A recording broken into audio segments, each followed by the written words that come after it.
Susunod, problema sa pagkuha ng transcript of records sa isang universidad, isinangguni kay Kapuso Action Man. Pagpapatayo sa bagong Senate building, pinaparepaso muna ni Senate President Cheese Escudero kung bakit lumobo ang halaga. Ano ang boses mo sa utos na idagdag ang bagong Pilipinas Pledge at Hymn sa mga i-recite tuwing flag ceremony?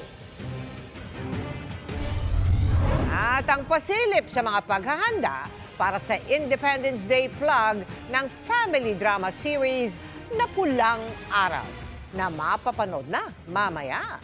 Tutukan lahat ng yan sa pagbabalik ng 24 oras.